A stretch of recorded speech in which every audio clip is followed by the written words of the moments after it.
This is the final video for Module 3. We'll look at passing arguments and global variables. When you have a value in a variable inside main, and you want function show double to be able to see this variable, you have to pass it in as an argument.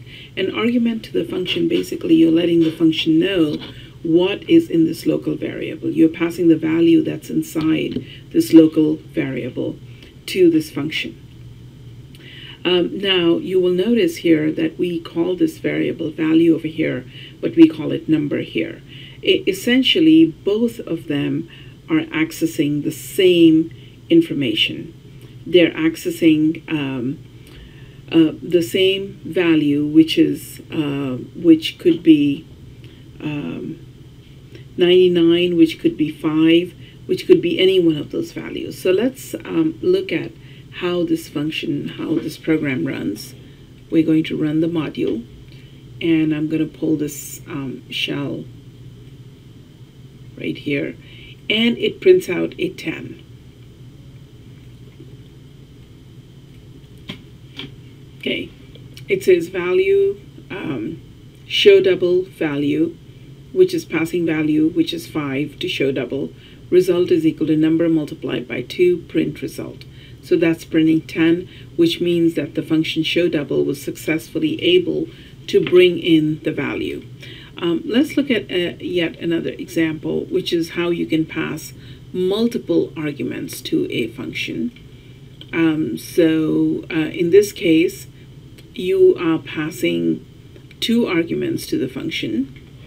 And give me a second to just open an image file, which is here, and zoom into this. The function, the sum of 12 and 45 is show sum 12 and 45. Those are literal numbers. And here we have the definition for show sum, which says num1, num2. Now num1 and num2 are just dummy names. Num1 is carrying in the value of 12, num2 is carrying in the value of 45.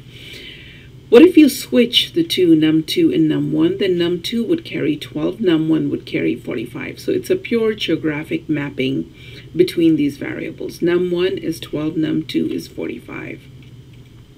Okay, so going back to this, the sum of 12 and 45 is show sum. Show sum accepts num1 and num2. Result is equal to num1 plus num2, print result. And how does this run? So this prints sum of 12 and 45 is 57. Okay, so it basically takes in the arguments and brings in the arguments. You can pass in as many arguments as you want, and these arguments can be of mixed types. They don't even have to be of the same type. You can have 2 numerics, you can have 1 string, then you can have another numeric, as long as this, what you're passing here, maps to these parameters that you have here. Now, what if you made a change to a parameter inside the function? Well, let's look at what would happen in that case. Here is a program, change me, again from your book. We say value is equal to 99. And we say change me value, and you're passing in an argument and you're passing in a value. And let me open that image to show you what's going where in this.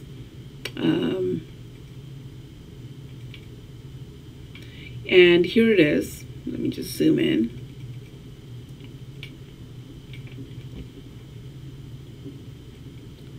So in main, you have value is equal to 99. Value has a value of 99. And you say def change me arg. Arg is just a dummy name to carry in value. It's called a formal parameter. This is the actual variable. And arg also is 99. Okay, and now let's look at what would happen when you change the value. You change arg to 0, and you say now the value is arg. And what happens back in main? Let's look at this. Let's run this module.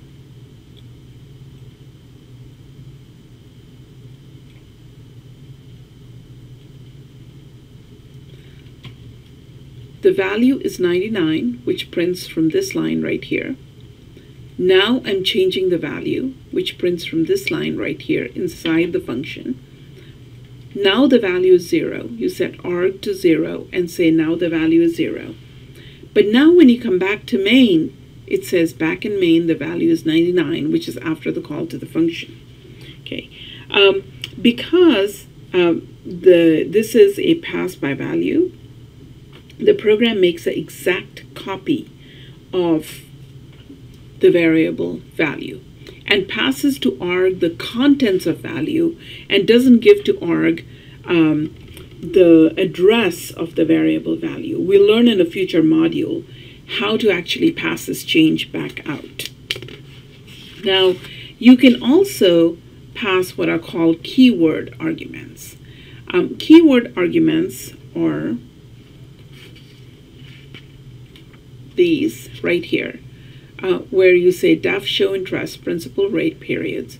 Show interest rate is equal to 0.01, periods is equal to 10, principal is equal to 10,000. Okay, so now in this function, when we run this,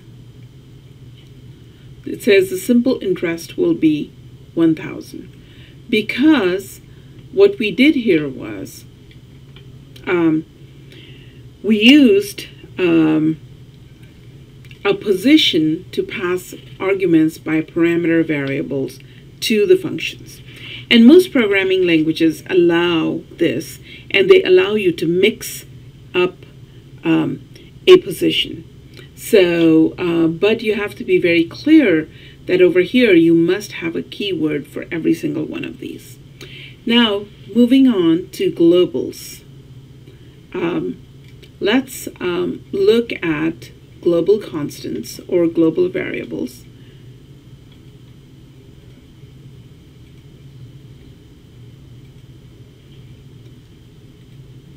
The local variables, remember, were only known inside the function, and that too after they were declared. Okay. Global variables are known all through the program.